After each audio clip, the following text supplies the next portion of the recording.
விக்கிரக ஆராதனையாய் விக்கிரக ஆராதனைக்குள்ளாய் நம்மை கொண்டு போவது நமக்குள்ளாய் இருக்கக்கூடிய பண ஆசை, பொருள் ஆசை.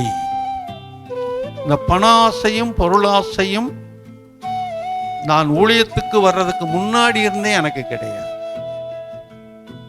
ஊழியத்துக்கு நான் இயல்பிலே எனக்கு அது கிடையாது, இன்றைக்கென்று அல்ல.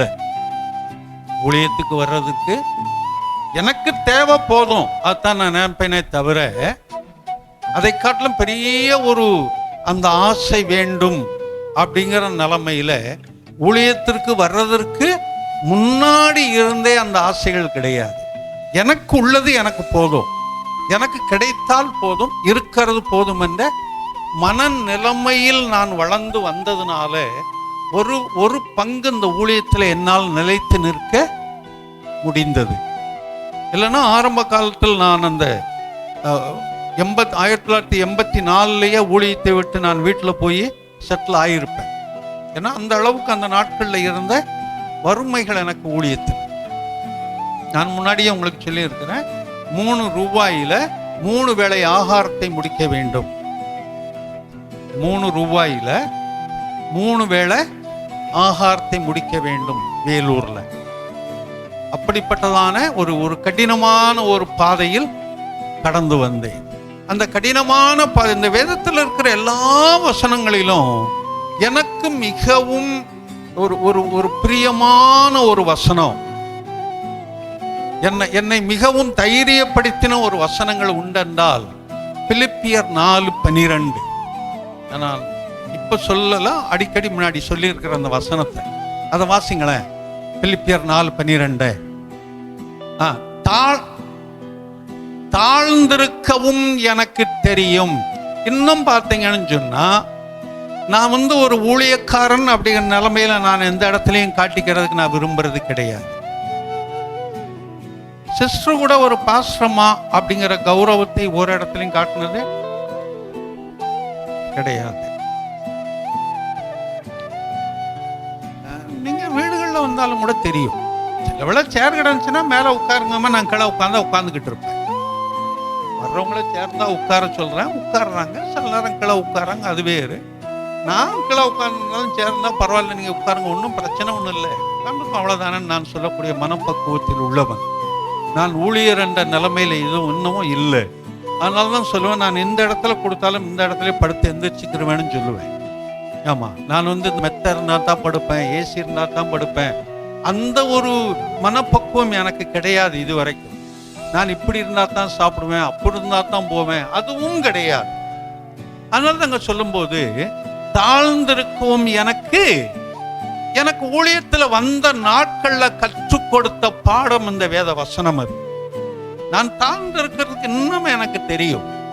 இன்றைக்கு எனக்கு ஓரளவுக்கு வசதி வாய்ப்புகள் இருக்குது. நான் நினைத்ததை என்னால் செய்ய முடியும், நான் விரும்புகிறதை என்னால் செய்ய முடியும்.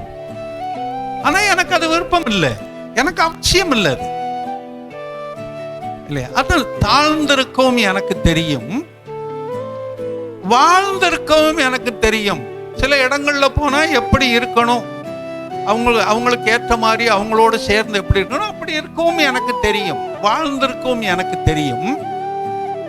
எவ்விடத்திலும் எல்லாவற்றிலும் திருப்தியாய் இருக்கவும், பட்டினியாய் இருக்கவும், பரிபூர்ணம் அடையவும், குறைவுபடவும் போதிக்கப்பட்டேன். அல்லேலூயா. இந்த வசனம் நான் ஊழியத்துக்கு வந்த நாட்கள்ல என்னை மிகவும் தைரியப்படுத்தினது. ஏன்னா அன்னைக்கு அந்த நிலைமையில இருந்தேன், நான் பசியா இருந்தேன்.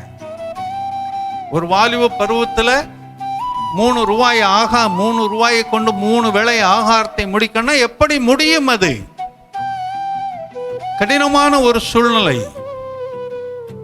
அப்ப இந்த வசனங்கள் எனக்கு என்ன செய்தது? தைரியப்படுத்தினது. இந்த வசனங்கள் என்னை உற்சாகப்படுத்தினது. ஆமா, அந்த ஊழியத்திற்கு வந்த நாட்கள்ல உபவாசிக்க ஆரம்பித்தேன். அது இன்னும் எனக்கு அந்த உபவாசங்கள் தொடருகிறது. அதை நான் பாதியில் நிறுத்திடல. ஏன்னா இந்த வசனங்கள் தான் எனக்கு அந்த நாட்கள் அதெல்லாம் என்ன செய்தது, கற்றுக் கொடுத்தது. நிறைய ஆசீர்வாதத்துக்குரிய வசனங்கள் உண்டு, அதெல்லாம் நமக்கு தெரியும். ஆனா வேதத்துல எனக்கு பிரியமான ஒரு வசனம் உண்டு என்று சொன்னால் அது இந்த வசனம் தான்.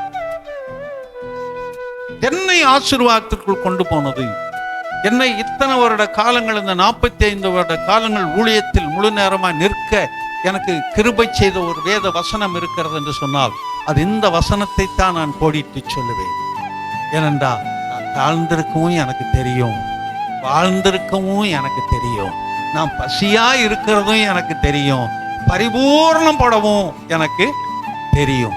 எல்லா இடத்திலையும் எல்லா சூழ்நிலையிலையும் நான் திருப்தியாயிருக்க எனக்கு இது போதிக்கிறது.